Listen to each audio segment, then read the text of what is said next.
Hello and welcome to the University of Suffolk Podcast.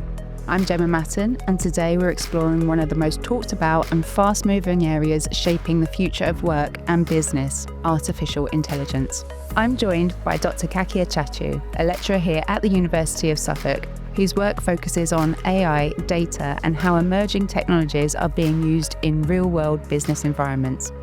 We'll be discussing how AI is evolving, how businesses are actually using it today, and what skills organisations need to make the most of it, including how apprenticeships can help play a key part in developing that talent. So Kakia, could you start by introducing yourself and telling us a bit about your background and area of expertise? Sure. Thank you very much for inviting me to record this podcast. I think it's a fantastic opportunity to be talking to both prospective students and businesses about the work that we do here at the University of Suffolk.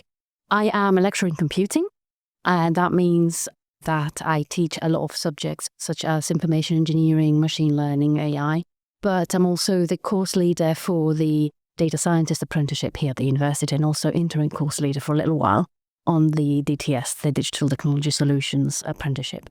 My work has been revolving for the past 20 years or so around machine learning, AI, mostly around large language models.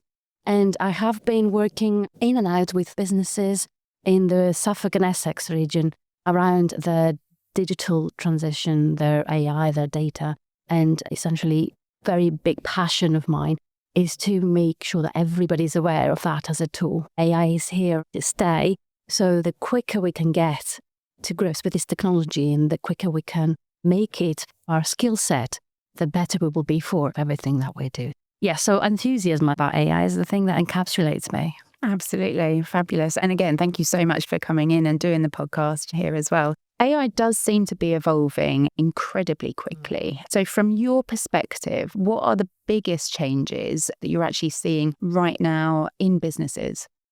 I'll just share a fun story here. When I was doing my PhD, I was working on large language models and essentially getting ways to feed these rules of how language works into a machine. My PhD supervisor and our advisors were telling us, oh, you know what, this technology of generating natural language, you won't really see that in your lifetime. This is like the thing of the future. So what's fascinating is that here we are, maybe 20, 15 years later, and we all have a generative AI tool in our smartphones. So I think the way it's heading is, of course, it's very quick. We will see more and more of these applications being used like you use Word or your emails. Nowadays, we don't think of them as advances or as high technology. This is part of our normal, usual skill set.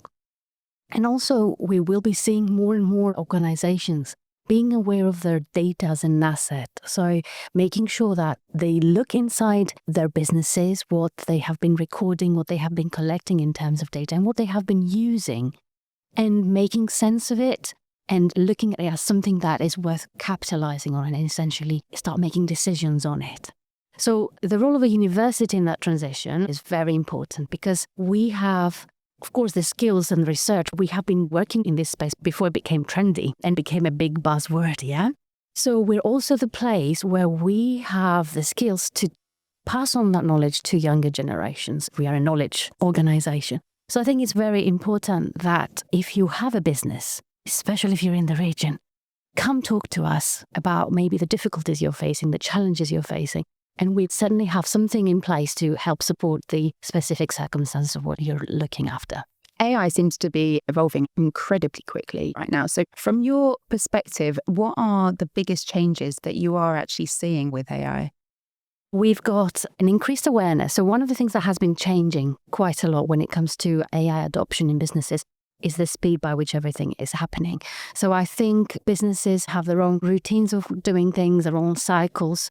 AI has been very disruptive technology in that respect. It has forced, in some respects, and in some others, given opportunities to businesses to rethink how that process works.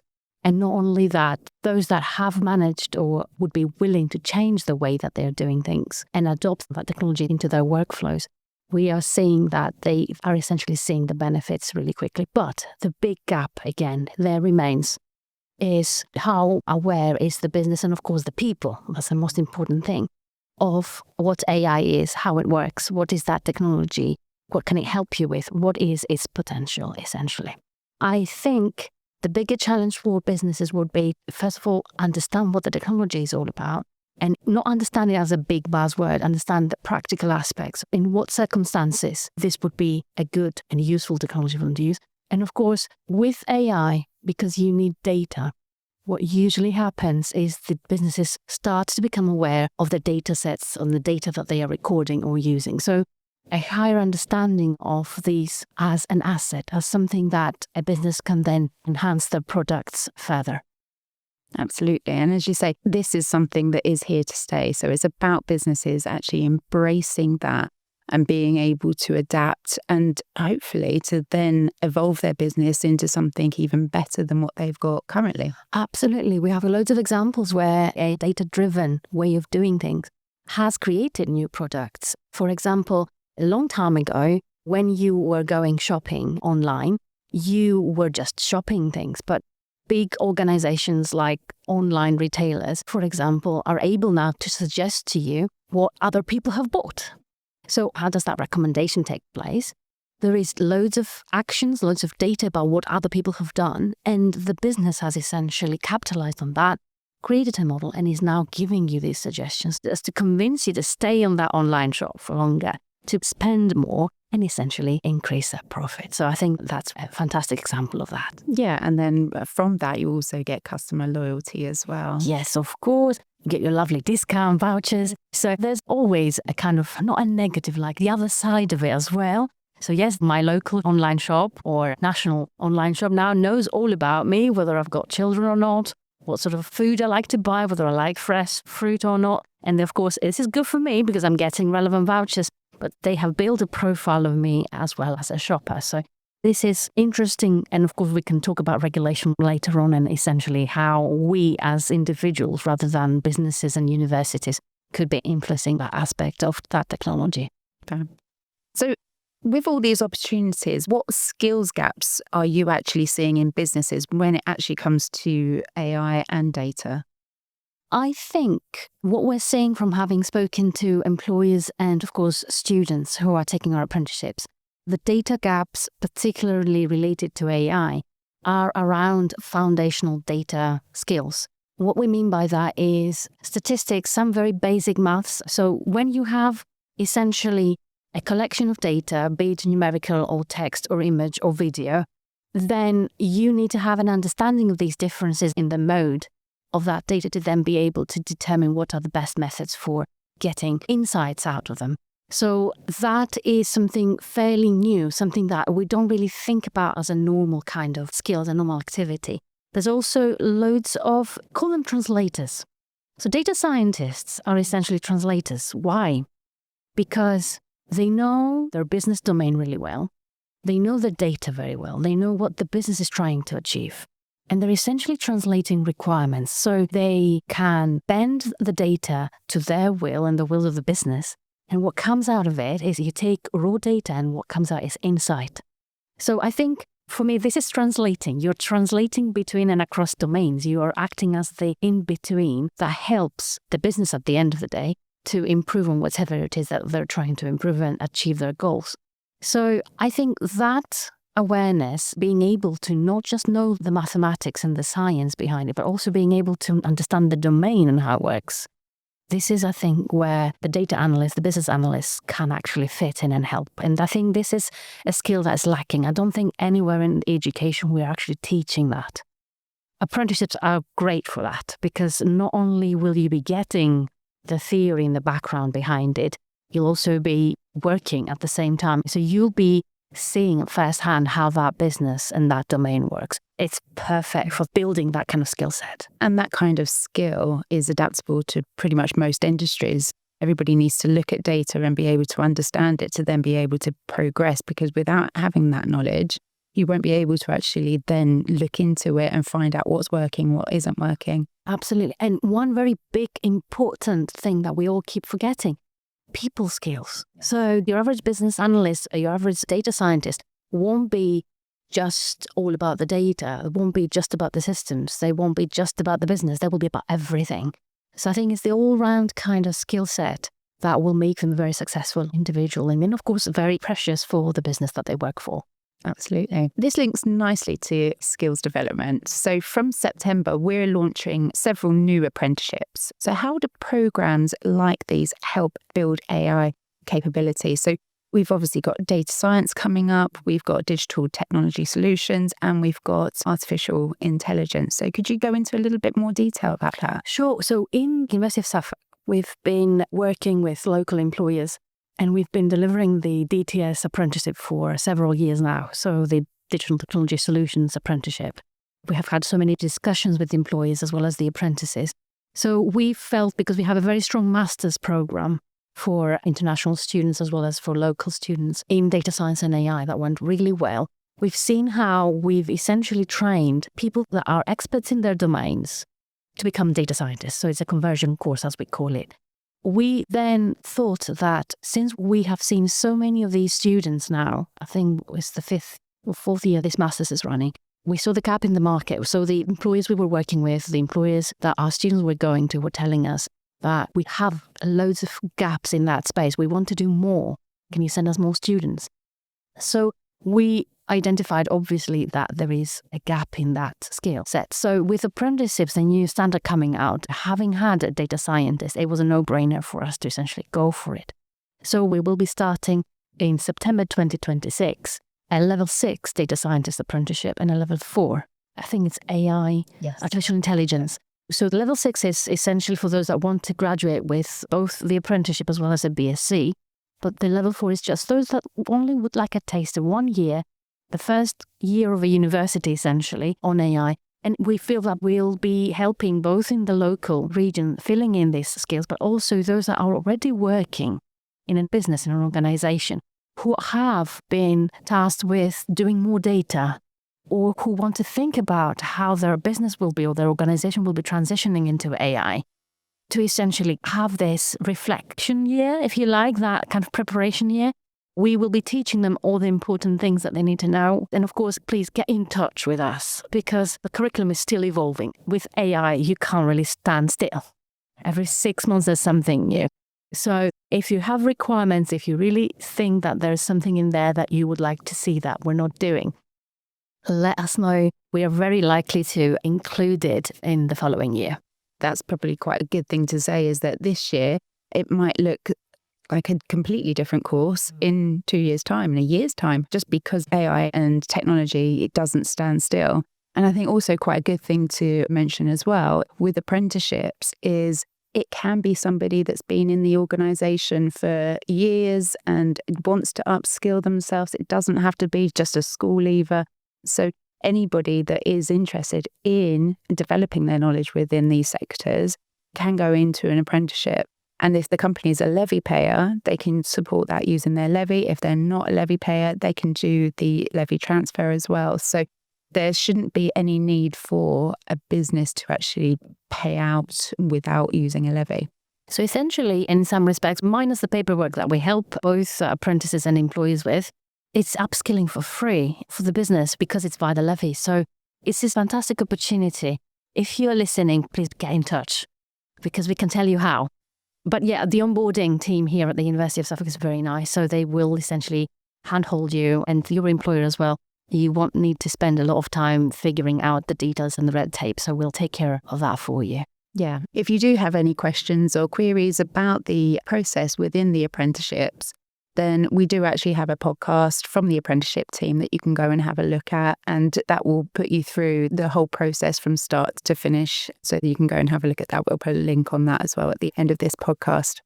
Can I go back to your question about why businesses should think of apprenticeships as a way in? I think the opportunity that it offers here is that, remember I was telling you before about how an analyst is maybe 3 things. It's people skills, it's knowing the business and knowing the data science. You're working for a business or you are employing individuals, they already have the knowledge of the business. So they already have the expertise in one of the 3. So they definitely should have people skills as well, because if you're keeping them, they're good colleagues. So they are working with you, they're working in your culture. So really, out of the 3 things, only the one is missing here to help them upskill themselves. So it's the data science, and that's a great opportunity for them to learn through an apprenticeship.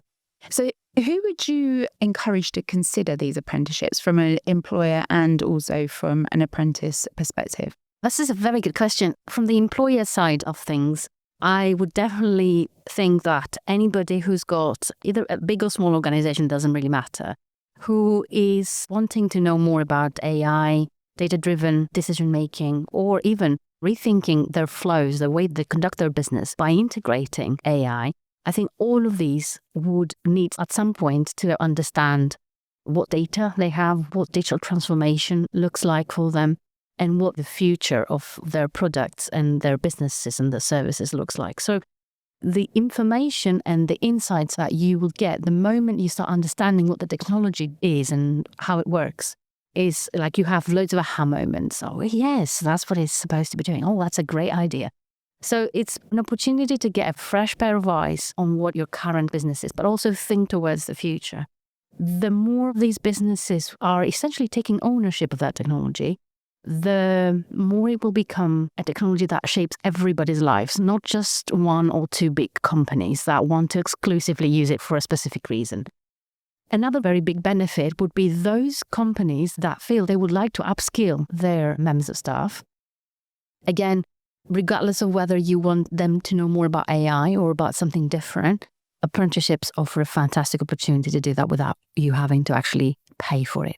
So it would be great to discuss with your members of staff, what is it that you think you want to get to know? For those people that I talk to anyway, learning something new makes you feel confident in yourself. It also builds loyalty to your business because you have taken care of that individual. You didn't just let them do that job every day. I think this is an all-round very positive thing to be doing. For learners, on the other hand, again, it's that a feeling of knowing something new, getting to know something that will make you improve on your current skill set and maybe add to it. It also gives you an indication about the culture of the organization that you work for, because if people are looking at your learning and you're upskilling yourself in a positive way, you know you're in a good place. And I think for apprenticeships in particular, if you like learning by doing rather than theoretical things, this is the kind of area for you, because apprenticeships are very practical in the way that the whole curriculum is scheduled. Absolutely. It's like a lifelong learning, and it's a benefit, as you said, to the employee that is going to be upskilling. It's a benefit to the business. So it really is a win-win scenario. Finally, what excites you most about the world of AI and how it's affecting business and the world in future? That's a very good question, Gemma. So 2 things, I think. They change every couple of months because always something new comes up. But generally, I think it's the fact that we are now discussing this as a product that we will have in our phones is super exciting for me. I have always had difficulty explaining to you what I work in. Now, everybody knows once I say I'm working on AI. From the technical point of view, so in terms of the technology itself, I think what is going to be very exciting in the next couple of years is the advances in quantum computing. The way and the reason why AI has been so good is because we don't really have to run these models on our devices.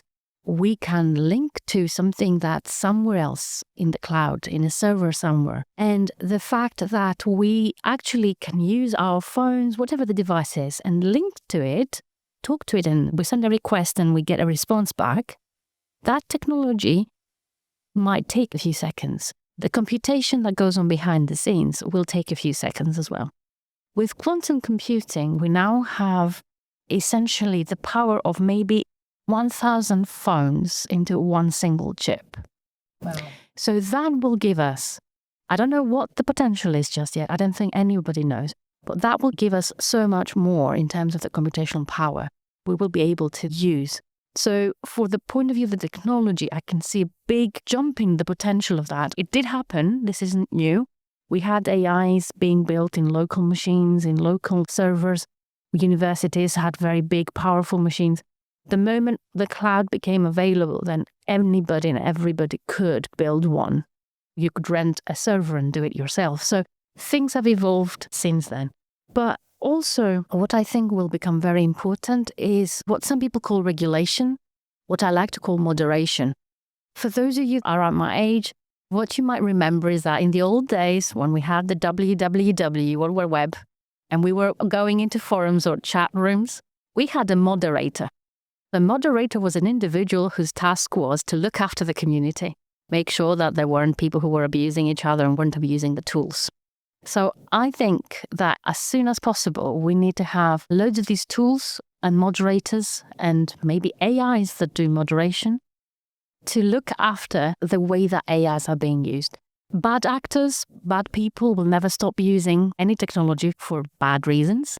So it's a matter of the whole society, of all of us, to become aware of that technology, what it can do, and then essentially push for more regulation, push for more moderation to be able to understand what's a good, ethical, moral use of it and what isn't. So for me, these are two big things.